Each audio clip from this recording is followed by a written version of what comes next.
আমার প্রিয় কলিজার বন্ধুরা, কেমন আছো তোমরা? আশা করি তোমরা অনেক ভালো আছো। আমি জানি তোমরা কেমন গল্প পছন্দ করো, তাই আজকে তোমাদের পছন্দের গল্প নিয়ে চলে এসেছি। আমি শতভাগ গ্যারান্টি দিয়ে বলতে পারি গল্পটি শেষ পর্যন্ত শুনলে তোমাদের দাঁড়িয়ে যাবে। তাই ভিডিওটা শুরু থেকে শেষ পর্যন্ত দেখার অনুরোধ রইল। তাহলে আর কথা না বাড়িয়ে এবার আসল ঘটনা আসি। এই গল্পটি আমার এক খালাকে নিয়ে। খালার নাম সুপর্ণা। সুবর্ণা খালা আমার মায়ের বান্ধবী হলেও বয়সের সুবর্ণা খালা মায়ের অনেক ছোট। সুবর্ণা খালার সাথে পরিচয় আমার ছোট ভাইয়ের স্কুল থেকে। সেই 2012 সালে আমার ছোট ভাই ও সুবর্ণা খালার একমাত্র ছেলে তুহিন ক্লাস 2তে রাহিমগঞ্জ গভর্নমেন্ট বড় স্কুলে ভর্তি হয়। সেই থেকে খালা ও আরও কয়েকজনের সাথে আমার পরিচয়। সেখান থেকেই আজ আমাদের দুই পরিবারের বন্ধুত্ব এত গভীর যে মা সুবর্ণা খালাকে বোন মনে করেন। সেখানকার স্কুল থেকে আনতে গেলে খালের সাথে আমার প্রায় দেখা হতো। সালাম দেয়া, কেমন আছেন, এই পর্যন্তই আলাপের, বেশি কখনো কিছু নিয়ে আলাপ হয়েছে কিনা আমার মনে পড়ে না। কিন্তু খালাকে আমার বরাবরই ভাল লাগত। খুব ছিমছাম তখন চোখে লাগে এমন পোশাক পরতে দেখি নাই। গা লিপস্টিক দিতে দেখি নাই। এমনকি অনুষ্ঠানেও খুব সাজুগুজু করতে দেখি নাই। তাও ভাল লাগত, কারণ খেলা দেখতে অনেক সুন্দর। 5 ফুট 2 ইঞ্চি লম্বা, সাধারণ ছিপছিপে মেয়েদের মতো। এখন যে 30 এর উপরে বয়স হয়ে গেছে, তাও দেখতে খুব সুন্দর। তবে এখন একটু পেটের দিকে মেদ জমেছে, তা ও ভাল করে বোঝা যায় না। খালাকে নিয়ে আমি কখনো খারাপ চিন্তা করি নাই। এমন মানুষের দিকে তাকালে আসলে খারাপ চিন্তা মাথায় আসে না। তবে তাকে দেখলে আমার মনে হতো আমি এমন একটা বউ চাই। কিন্তু এর বদলে যাকে পেলাম তার তোমাদের বলার মতো না। খালার সাথে সবচেয়ে বেশি সময় কাটিয়েছি 2014তে, আমার ছোট বোনের বিয়ের সময়। খালা আমার বোনের গায়ে হলুদের সবকিছু নিজের হাতে করেছেন। স্টেজ সাজানো থেকে খাবার দাবার সবকিছু। সেই জন্য তার সাথে অনেক জায়গায় যেতে হয়েছে। ওই 2 দিন আমাদের মধ্যে অনেক কথাবার্তাও হয়েছে। তখন আমার গার্লফ্রেন্ড ছিল। এটা সে কি করে জেনে বুঝে যায়? এটা নিয়ে খালা আমাকে অনেক কথা বলতো। শুধু একটা ব্যাপার ছিল আমাদের মাঝে, চোখে চোখে। এটা কেমন ব্যাপার ছিল? খালা আমার চোখের দিকে তাকালেই চোখ সরিয়ে নিতেন। আর মাঝে মাঝেই লক্ষ্য করতাম তার মুখে একটা মুচকি হাসি। আমি আগে কখনো এসব বিষয়ে গুরুত্ব দেয় নাই। এখন ঘটনা বর্ণনা করতে গিয়ে আমি আসলে বুঝতে পেরেছি আমাদের মাঝে একটা রসায়ন সবসময় কাজ করত। আমার বোনের বিয়ের কয়েক মাস পরেই ফারুক আঙ্কেল খালার জামাই এর হিলি বর্ডার এ পোস্টিং হয়ে যায়। আর তারা পরিবারের সবাই চলে যান ঢাকা থেকে। 2018তে তুহিনের এসএসসি পরীক্ষা শেষ হওয়ার পর কলেজে ভর্তি করতে খালা তুহিনকে নিয়ে ঢাকায় চলে আসেন। সেই বছর আমার বিয়েতেও খালা অনেক সাহায্য করেন। সব কিছুই তার নজরদারিতে ছিল। সবচেয়ে মজার কথা মনে পড়ে আমাদের বাসর রাত হয় হোটেলে। খেলা আমাদের হোটেলে দিয়ে আসতে যান। আসার সময় আমার কানে কানে বলে দেন লাগেজের উপরে পকেটে আছে, হাত দিলেই বাবা। আমি তখন ব্যাপারটা বুঝতে পারি নাই। লাগেজ খুলে পকেটে হাত দিয়ে দেখি 2টা প্যাকেট।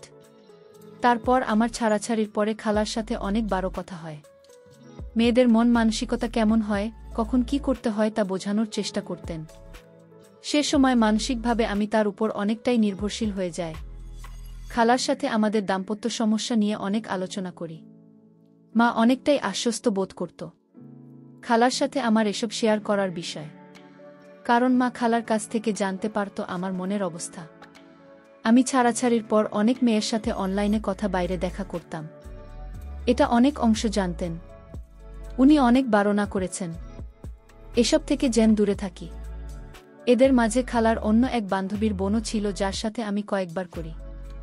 গত বছর সেই মেয়ের বাসা থেকে বিয়ের জন্য প্রস্তাব দেওয়া একটা পায়তারা করা হয়। কিন্তু খালা কি বলেছেন, ফিরিয়ে দেন। এই হলো খালার সাথে আমার রিলেশন। এর বাইরে আমি কোনোদিন কিছু ভাবিনি। কিছু হবার কোনো সুযোগ ছিল এমন আভাস পাই নাই। যাক, অনেক ইতিহাস বলে ফেললাম। এবার মূল গল্পে যাওয়া যাক। কিছুদিন পর আমি মায়ানমার চলে আসি। মায়ানমারেও আমাদের মতো নববর্ষ পালন করে, তবে তাদেরটা একটু ভিন্ন এবং আরও অনেক বড়। আমাদের তো একদিন পালন করি, পহেলা বৈশাখ বা 14 এপ্রিল। কিন্তু মায়ানমারে উৎসব 5 দিন ব্যাপী। ওদের তার নাম তিনজিয়ান। এই উৎসবের মূল আকর্ষণ পানি খেলা ঘিরে। আমাদের পাহাড়িরাও এভাবে নববর্ষ পালন করে। এপ্রিলে আমি মায়ানমার ছিলাম। তখন আমি আমার কলিগদের সাথে ম্যান্ডালে যাই। এই পানি উৎসবে অংশ নিতে। সেখানে এই উৎসব সবচেয়ে আড়ম্বর তার সাথে পালিত হয়। আমি গত বছর 2 দিন ছিলাম এবং মাকে প্রায় ভিডিও কল দিয়ে দেখাতাম।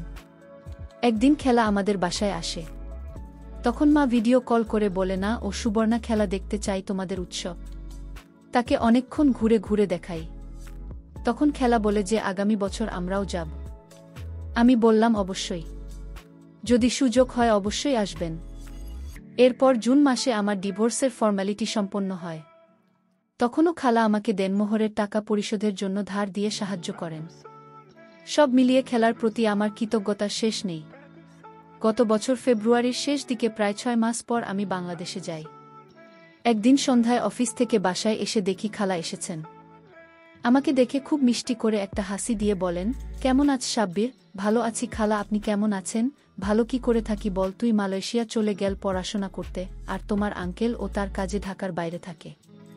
একা কি করব, তাই তোমাকে জ্বালাতে চলে আসি। এরপর নানান কথার মাঝে হঠাৎ জিজ্ঞেস করেন, তুমি আবার কবে যাচ্ছ?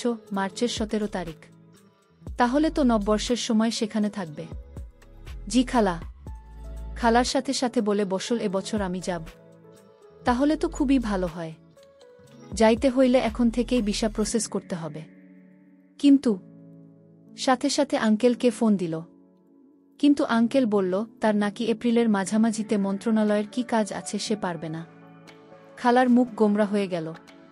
আমাকে বলল, দেখ অবস্থা, কতদিন কোথাও ঘুরতে যাই না, আর তার কাজের এমন একটা অবস্থা, তাকে কিছু বলাও যায় না। আমি বললাম, আপনি চলেন, তুহিনকে মালয়েশিয়া থেকে আসতে বলে। সেখান থেকে মায়ানমারের প্লেনের ভাড়া অনেক কম। তখন আমার ছোট ভাই এসে বলে, তাহলে আমিও যাব। আমি ছোটখাটো একটা প্ল্যান করে ফেললাম। তা শুনে খালের মুখে একটি উজ্জ্বল হলো আর বলল, আচ্ছা তাহলে আমি তোমার আঙ্কেলকে বলে দেখি কি বলে। প্রায় সপ্তাহখানেক পর মা আমাকে ফোন দিয়ে বলল, সুবর্ণাকে ফোন দিস, তোর জানি কি কথা আছে। আমি অফিসের পর খালাকে ফোন দিলে খালা জিজ্ঞেস করুন ভিসা প্রসেস করতে কত লাগে, কতদিন সময় লাগে, কি করতে হবে, সব তথ্য শুনে বলল, তাহলে কত খরচ হতে পারে। আমি বললাম, প্লেন ফেরার ভিসা প্রসেস করতে 50,000-এর মতো। এছাড়া আর $5 মতো নিয়ে নিন। শপিং টপিং সহ হয়ে যাবে, আর থাকার সমস্যা হবে না। আমার অ্যাপার্টমেন্ট তো আছে। তখন বললেন, তোমার আঙ্কেলকে একটা ফোন দাও তো। আঙ্কেলকে ফোন দেওয়ার পর তো রাজ্যের সব প্রশ্ন শুরু করলেন, কোথায় যাবে, কোথায় থাকবে, কি করবে, কোনো সমস্যা হবে নাকি। কারণ রোহিঙ্গা নিয়ে বাংলাদেশ মায়ানমারের মাঝে বেশ ঝামেলা চলছে, তা তো সবাই জানেন। প্রায় আধ ঘন্টা বকবক করার পর ভিসা কারা প্রসেস করে তার কন্ট্যাক্ট চাইলেন। আমি আমাদের অফিসে যে এজেন্ট আছে তার নাম্বার আর ঠিকানা দিয়ে দিলাম। আমি চলে এলাম মার্চের 17 তারিখে। অনেক নাটকীয়তার মধ্যে ভিসা ও টিকিট হলো। আমার ছোট ভাই তার পরীক্ষার কারণে আসতে পারবেন না। এই সময়ে টিকিটের অনেক ক্রাইসিস থাকে, তাই টিকিট কাটা হলো 10 তারিখ আসা আর 22 তারিখ বাংলাদেশ ফিরে যাওয়া। আমার কলিগদের জিজ্ঞেস করলাম কার কি প্ল্যান, কিন্তু এবার কেউই ম্যান্ডালে যাচ্ছে না। সবাই নাকি নিজের গ্রামের বাড়ি যাবে। কি আর করা অগত্যা তাদের সাহায্য নিয়ে আমি বাসের টিকিট আর হোটেল বুক করে রাখলাম। আমাদের প্ল্যান হলো 9 তারিখ খেলা ও তুহিন ইয়াঙ্গুন আসবে, 11 তারিখ রাতে আমরা ম্যান্ডালে এর উদ্দেশ্যে রওনা হব। 14-15 রাত আমরা ম্যান্ডালেতে থাকব। 15 তারিখ দুপুরের পর আমরা বাগানের জন্য রওনা হব। এটা মায়ানমারের একটা স্টেট। 15 থেকে 17 তারিখ রাতে রওনা দিয়ে 18 তারিখ ইয়াঙ্গুন পৌঁছবে। তারপর 22 তারিখ তুহিন মালয়েশিয়া চলে যাবে আর খালা বাংলাদেশ। সব ঠিক। এর মধ্যে তুহিন ফোন দিয়ে বলল, ভাইয়া আমি তো 9 তারিখে প্লেনের টিকিট পাচ্ছি না। 12 তারিখের আছে ইয়াঙ্গুন হয়ে সরাসরি ম্যান্ডারলিতে, আর আমি 22 তারিখ পর্যন্ত থাকতে পারবো না। আমাকে 17 তারিখে ফিরে আসতে হবে। আমার একটা অ্যাসাইনমেন্ট আছে। আমি জিজ্ঞেস করি, খালা কি বলছে? মা আর কি বলবে, বলল এটাই করতে। 9 তারিখ বুধবার সকাল থেকে শুরু হলো আঙ্কেলের ফোন। এয়ারপোর্টে ঢুকছে, বিমানে উঠবে। আমি যে না গিয়ে এয়ারপোর্টে থাকি। বন্ধের আগের কাজ নিয়ে আমি এমনিতেই ব্যস্ত, তাই এয়ারপোর্টে যেতে পারলাম না। আমি আমার কোম্পানির ড্রাইভারকে বাসার চাবি দিয়ে পাঠালাম, সাথে একটা সিম দিয়ে দিলাম, ইন্টারনেট সহ। ড্রাইভারকে খেলার একটা ছবি দিয়ে বললাম, একের পর থেকে আমার বাসায় দিয়ে আসবে। সে ছবি দেখে ভাঙা ভাঙা ইংরেজিতে বলে, তোমার বউ তো খুব সুন্দর। আমিও ভাঙ্গা ভাঙ্গা মায়ানমার ভাষায় ঝাড়ি দিয়ে বলি, ফাইজলামি কম করো, এটা আমার বোন, আমার খেলা। বেটা বলে, কিন্তু এ তো দেখতে হয় বিসুন্দর। আমি এমনিতেই একটা কাজ নিয়ে ঝামেলায় ছিলাম। তার বকবক এ আরও মেজাজ খারাপ হয়ে গেল। আমি আরও রেগে গিয়ে বললাম, তুই যাবি না, আমি অন্য কাউকে পাঠাব। ফ্লাইট 2টায় নামে খালার বের হয়ে ড্রাইভারকে পেতে তেমন কষ্ট হয় নাই। গাড়িতে উঠে আমাকে ফোন করেন। আমি ক্ষমা চেয়ে বললাম, খালা আপনি ওর সাথে বাসায় যান, আমি আসছি একটু পরেই। একটু পরে তো দূরের কথা, আমার কাজ শেষ হতে হতে 6টা গেল। অফিস থেকে আমার বাসা হেঁটে যেতে 15 মিনিট লাগে। আমি একটা রেসিডেন্সিয়াল এলাকায় একটা খণ্ডতে 7 স্কোয়ার ফিটের স্টুডিও অ্যাপার্টমেন্টে ভাড়া থাকি। ডিপার্টমেন্টটা অনেক সুন্দর, কিন্তু সমস্যা হলো প্রাইভেসি নেই, মানে একটা রুম আর বাথরুম। যেহেতু আমি একা থাকি তাই সমস্যা নেই। কিন্তু খালা কি করে থাকবে? আমি বাসায় গিয়ে দরজায় কড়া নাড়তেই খালা দরজা খুললেন। তিনি একটা সাদা সালোয়ার কামিজ পরা মাত্র ঘুম থেকে উঠলেন হয়। কি সুন্দর যে দেখাচ্ছে তাকে ধুলুধুলু চোখে, আমি ভাষায় প্রকাশ করতে পারব না। সাথে সাথে আমার ড্রাইভারের কথা মনে পড়ে গেল। এটা বলতেছিল আমার বন্যাকে অনেক সুন্দর। ইশুনি যদি সত্যিই আমার বহুত। খালার কথায় আমার সম্বিত ফিরে এল। আমাকে বলল, কি হলো, দরজায় দাঁড়িয়ে থাকবে নাকি? আমি সালাম দিয়ে হাসি মুখে বললাম, কেমন আছেন খালা? ভালো, তুমি তো ব্যস্ত বাবু, এয়ারপোর্টও আসতে পারলেন না। আমি একটু অপরাধ সূচক হাসি দিয়ে বললাম, প্রায় 1 সপ্তাহ বন্ধ। বাংলাদেশের অফিসে অনেকগুলো রিপোর্ট পাঠাতে হবে। অন্যদেরকে কাজ বুঝিয়ে দিতে হচ্ছে, সব শেষ না করলে এই ছুটির মধ্যে ঝামেলা করবে। তাই চেষ্টা করছি এই সময়ের মধ্যে শেষ করতে। আর তো একদিন আছে। অফিসের যেহেতু অনেকেই নিজের গ্রামের বাড়িতে যাবে, তাই অফিস শুক্রবার ছুটি ঘোষণা করেছে। আমি কাঁধের ব্যাগ নামিয়ে রাখতে রাখতে খালা বললেন, তার চরম ক্ষুধা লাগছে। আমি বললাম, হায় হায়, আপনি কিছুই খান নাই? ফ্রিজে তো খাবার ছিল, গরম করে খেয়ে নিতেন। খালা মুখ ভেঙচে বলল, কি নাকি রাখছো, তার নাই ঠিক গুরু ভেবে শুকর খেয়ে বসে থাকবে তারপর। আমি বললাম, আচ্ছা চলেন বাইরে কোথাও খাই। 7টা বের হলাম। বাসার গলি থেকে বের হয়ে প্রধান সড়ক ধরে কিছু দূর হাঁটলেই একটা রেস্টুরেন্ট আছে। এদের রান্নাটা বেশ ভালো, ভারতীয় স্টাইলে কিছু আইটেম পাওয়া যায়। খালে অবশ্য খুব বেশি পছন্দ করছেন বলে মনে হয় না। অর্ধেক কোনো রকম খেয়ে রেখে দিলেন। তারপর জিজ্ঞেস করলেন, এই যে গ্লাসে করে খাচ্ছে, এগুলো বিয়ার না? বিয়ার কত করে? আমি বললাম, হ্যাঁ বিয়ার, এখানে অনেক সস্তা। আমি খাবো এখন? না, কিনে নাও, বাসায় খাও। আমি কৌতূহলী দৃষ্টিতে তাকিয়ে আছি দেখে ধমক দিলেন, এভাবে তাকানোর কি হলো? নাও। আমি 2টা 5 ml বোতল দিতে বললাম। তারপর বিল চুকিয়ে জিজ্ঞেস করলাম, কোথাও যাবে না? না, অনেক গরম লাগছে, একটু পর অস্বস্তি লাগা শুরু হবে, চল বাসায় যাই। তারপর ধীর পায়ে হেঁটে হেঁটে বাসার দিকে এগোলাম। বাসার লিফটে উঠে খালা আমার দিকে এক দৃষ্টিতে তাকিয়ে আছেন। আমার কেমন যেন ইতস্তত লাগছে। আমি খালার দিকে তাকিয়ে জিজ্ঞেস করলাম, কিছু বলবেন? খালা না বোধক মাথা নাড়লেন। বাসায় ঢোকার আগেই খাল আর মোবাইল বেজে উঠল। আঙ্কলের ফোন। রুমে ঢুকে এসি ছেড়ে ওড়না ছুঁড়ে ফেলে বিছানায় চিত হয়ে শুয়ে পড়লেন। সেই সময় তার যে একটা দুলুনি দিল, কি আর বলবো। আমি বাথরুমে গেলাম। অফিস থেকে এসে ফ্রেশ হয়ে যায়, তাই সরাসরি গোসল করে ঘরের জামা কাপড় পরে নিলাম। খালার কথা বলা শেষ। একটু পরে ফোন দিল।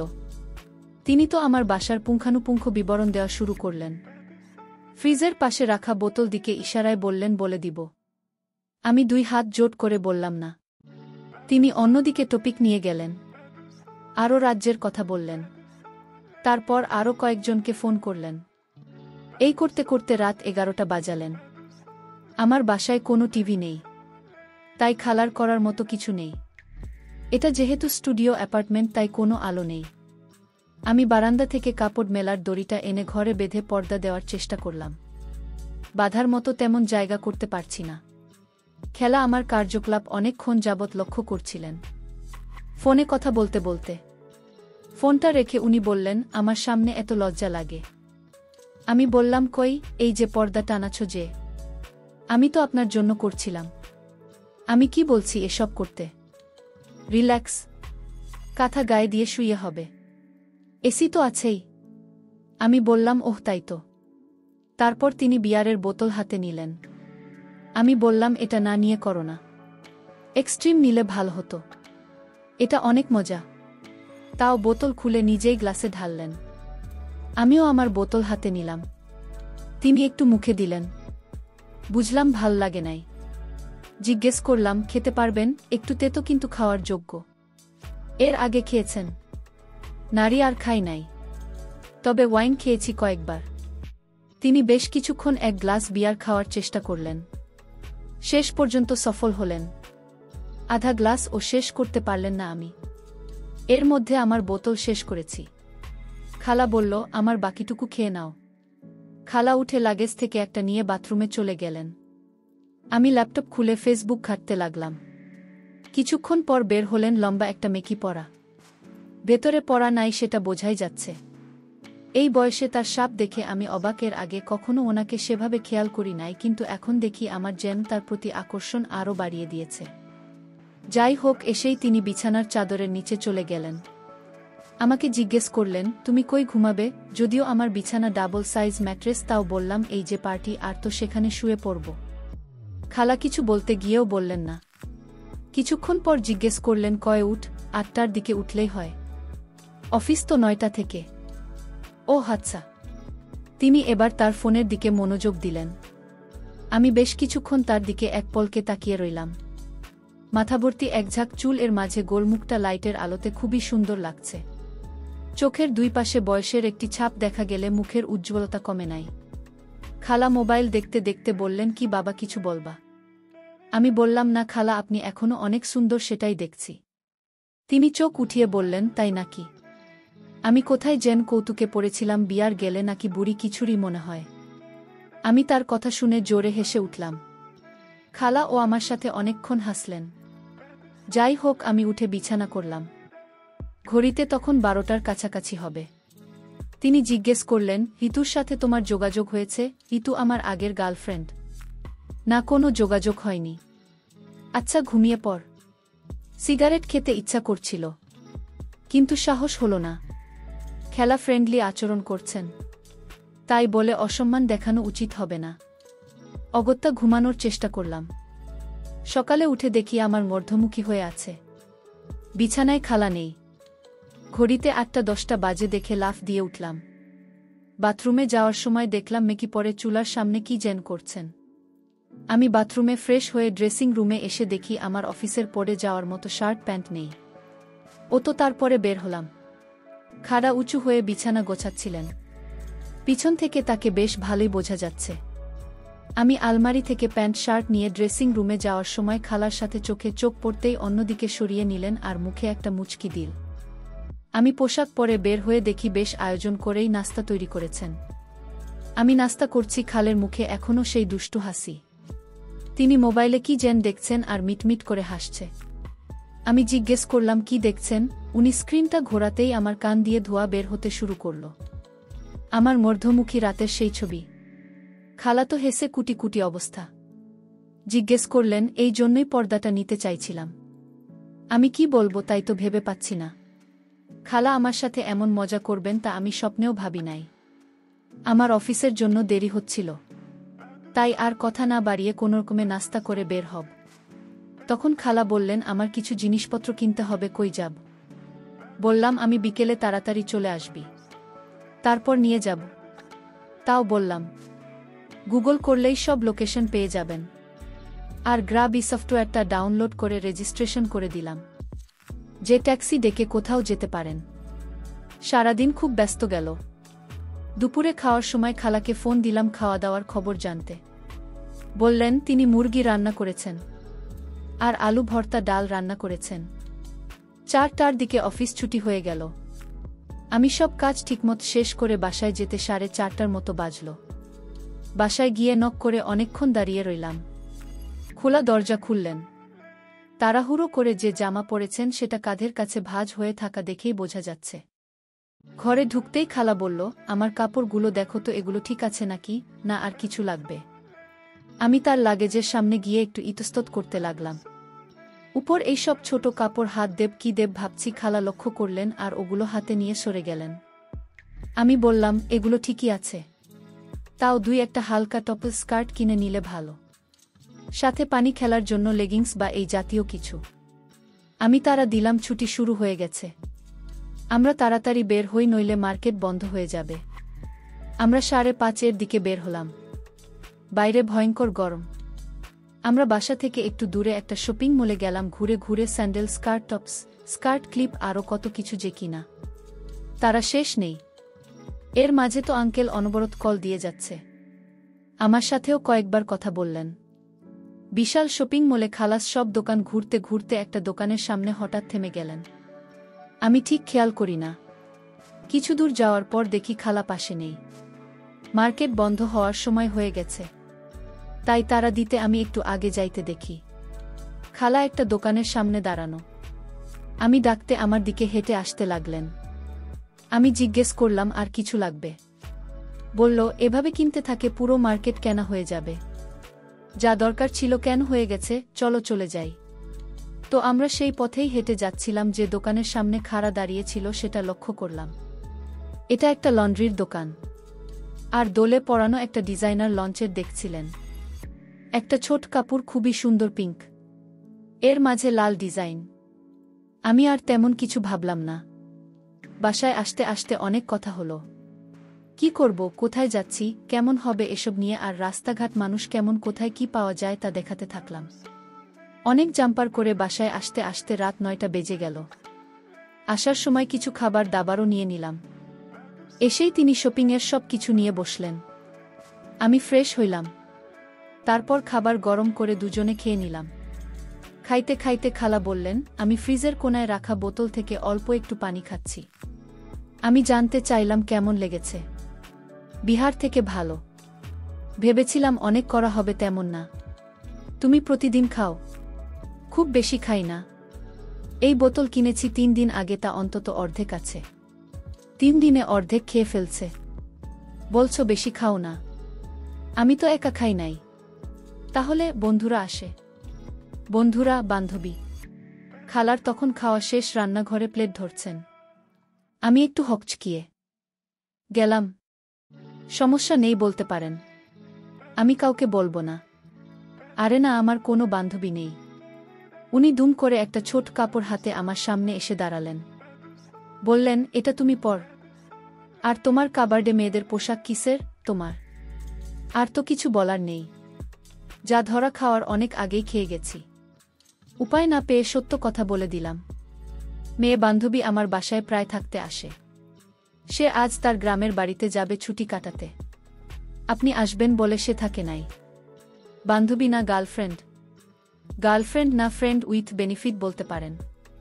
ওহ, তাহলে তো আমি তোমার ছুটি পণ করে দিলাম। এখন কি হবে? আরে ওসব কিছু না। আপনি আছেন, তুহিন আসবে, সময় ভালোই কাটবে। মেয়ের চাইতে তো আর ভালো সময় কাটবে না। আমি আর কোনো উত্তর দিলাম না। সব কিছু গুছিয়ে বসলাম।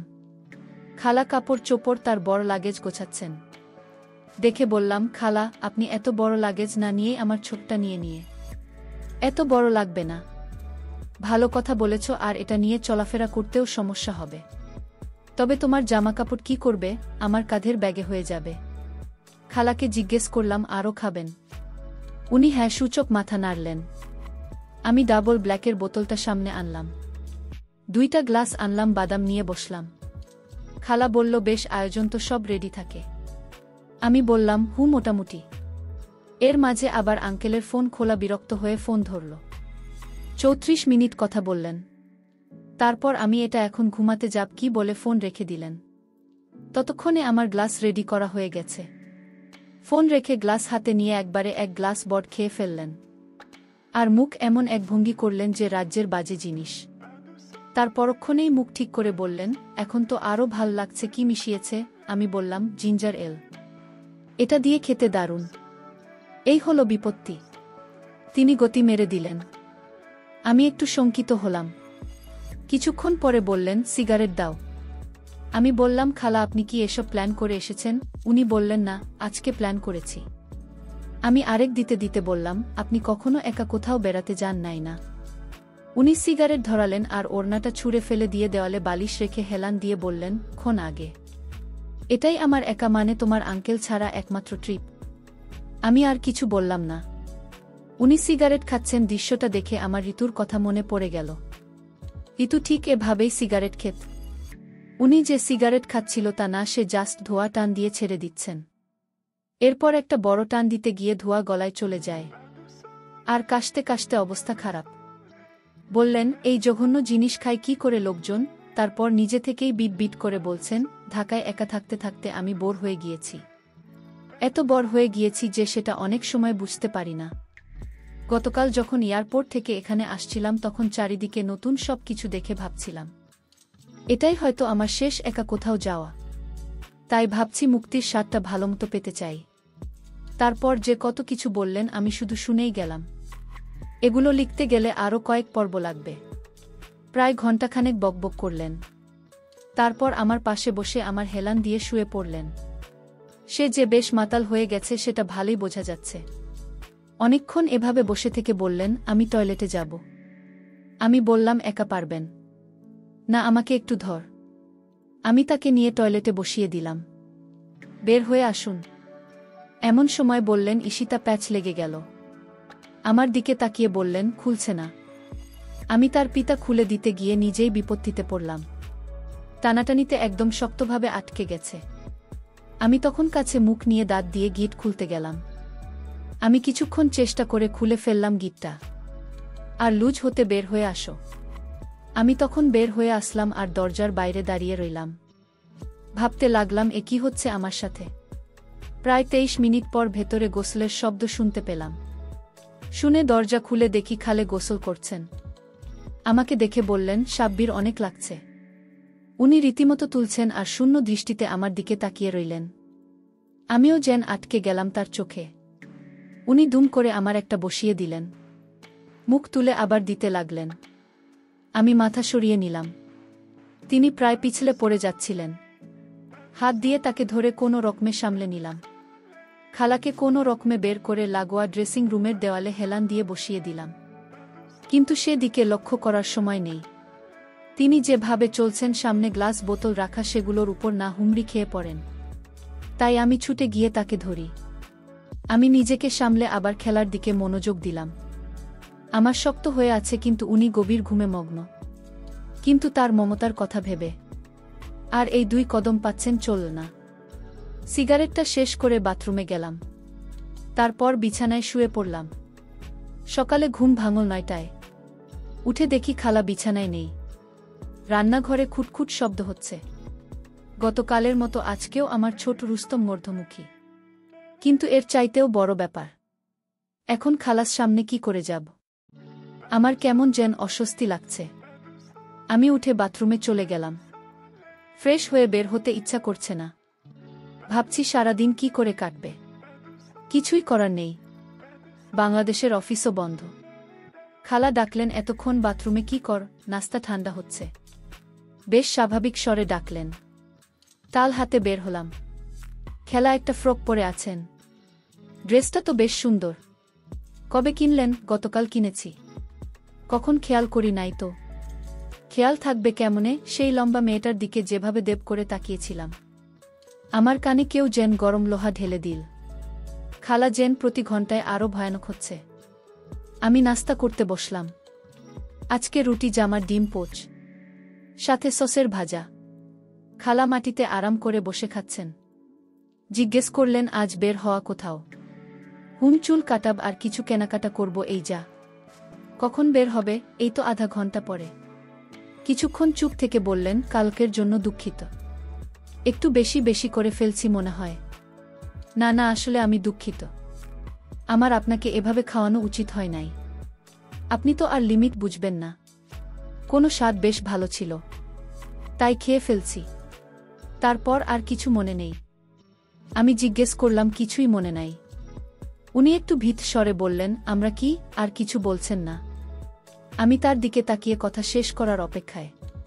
তারপর পাল্টা প্রশ্ন করলাম, আমরা কি? কিছু না। আমি বুঝতে পারছি খালা কি বলতে চাচ্ছে, কিন্তু আমি আর ওই শব্দটা আমাদের মাঝে আনতে চাচ্ছি না। খাওয়া দাওয়া শেষ করে রেডি হলাম। খালাকে আমার লাগেজটা বের করে দিলাম, যেন উনি কাপড় চোপড় গুছিয়ে নেন। আজ রাত 8টায় আমাদের বাস। আমি বের হতে হতে শুনলাম আঙ্কেল ফোন দিয়েছেন। আমি চুল কাটালাম, মার্কেটে গিয়ে 2টা প্যান্ট কিনলাম, টি শার্ট কিনলাম। তারপর কিছু সাধারণ ওষুধ কিনে নিলাম। প্রায় 12টার দিকে খালাকে ফোন করে বললাম, প্রথম দিন যে রেস্টুরেন্টে গিয়েছিলাম সেখানে আসতে যে দুপুরের খাবার খেতে পারি। 12:30টার দিকে খালাস দেন। তিনি জামা চেঞ্জ করেন নাই, শুধু একটা স্কার্ফ জড়িয়ে চলে এসেছেন। তাকে ফ্রকে বেশ সুন্দর লাগছে। বয়স যেন 10 বছর কমে গেছে। দুপুরের খাবার শেষ করে আমরা বাসায় ফিরলাম 1টার দিকে। লিফটে উঠে মোবাইলের গ্যালারিতে কিচেন জানি দেখলাম। আর গতকাল রাতের খাবার নিতম্বের ছবিটা দেখে এমনই একটা দুষ্টু হাসি যেন আমার ঠোঁটে চলে আসে। খালা খেয়াল করে বলেন, কি ব্যাপার, হাসছ কেন? আমি কিছু না ভেবেই তার দিকে স্ক্রিনটা ঘুরিয়ে দেয়। সে স্ক্রিনের দিকে তাকিয়ে চোখ বড় বড় করে আমার দিকে কিছুক্ষণ তাকিয়ে থাকেন। তারপর আমার উপর ঝাঁপিয়ে পড়েন। ডিলিট করে, এখন ডিলিট করো। তিনি আমাকে ধরে আমার হাত থেকে মোবাইলটা ছিনিয়ে নিতে চাইছেন, কিন্তু উচ্চতার কারণে নাগাল পাচ্ছেন না। আমার হাতের শপিং ব্যাগ টান লেগে ছিঁড়ে গেল কাপড় চোপড় মেঝেতে। তাও তিনি মোবাইল নেওয়ার জন্য চেষ্টা করছেন। লিফট 9 তলায় থামল। দরজা খোলার পাশের বাসার মহিলা আমাদের দিকে তাকিয়ে আছে। খালা বিদ্যুতের মতো আমাকে ছেড়ে সরে গেলেন। আমি কোনো রকম কাপড়গুলো নিয়ে আমার ফ্ল্যাটের দরজার সামনে গেলাম। খালা হাসছে মিটিমিটি। আমি দরজা খুলে ভেতরে ঢুকতেই বলল, আর কি ছবি তুলছ? আর কিছু তুলে নেয়। ডিলিট কর। আমারটা করেছেন। তোমারটা কি কাপড় ছাড়া? তাতে কি? উনি আবার আমার উপর ঝাঁপিয়ে পড়লেন। এমন সুন্দর খেলা থাকলে তো আরও অনেক কিছু করার ইচ্ছা হয় বলে আমি নিজেই অবাকে কি বললাম। আমি জিভে কামড় দিলাম। খালা তখন পরিস্থিতি টের পেলেন। এই ঘষাঘষিতে আমার একদম শক্ত হয়ে আছে আর তার সাথে লাগছে। তিনি সরতে গিয়ে আরও পিছলে গেলেন। তার চুল আমার সারা মুখে ছড়ানো। আমার এক হাত তখনও তার কাছে, তিনি নড়ছেন না। একটু পর মাথা উঁচু করতে আমার চোখে চোখ পড়ল, বড় বড় শ্বাস নিচ্ছেন। আমার মুখে তার নিঃশ্বাস পড়ছে। আমি আমার ডান হাত থেকে মোবাইলটা সরিয়ে তার মুখ থেকে চুল সরালাম। তিনি চোখ বন্ধ করে নিলেন। খাল আমাকে কাছ থেকে এক ঝাটকায় দূরে সরে কোনায় গিয়ে বসলেন। আমি দ্বিধায় পড়ে গেলাম। তিনি কি রাগ করলেন? আমি কি বলব ভাবছি। এমন সময় তিনি দাঁড়ালেন।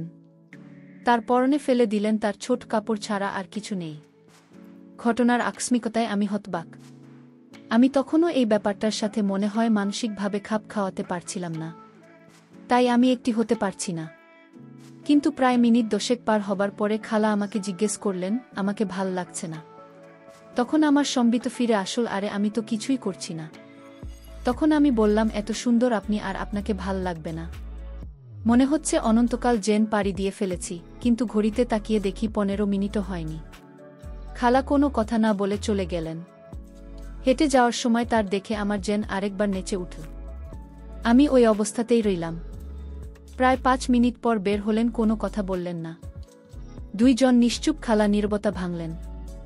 আমাকে কি খুব খারাপ মনে হচ্ছে? একদম না বলে তার দিকে তাকালাম আর হাসি দিয়ে বললাম, কি তবে আগের থেকে দিলে হয়তো শুরুটা সুন্দর করা যেত। আমাদের সময় তো শেষ হয়ে যায় নাই বলে আমার আবার হাত দিলেন। এর মাঝে ফোন বেজে উঠল। খালা ফোন ধরলেন। আঙ্কেল ফোন দিয়েছে। তিনি কথা বলা শুরু করলেন। অনেকক্ষণ কথা বলছেন। আমি শুনতে শুনতে ঘুমিয়ে গেলাম।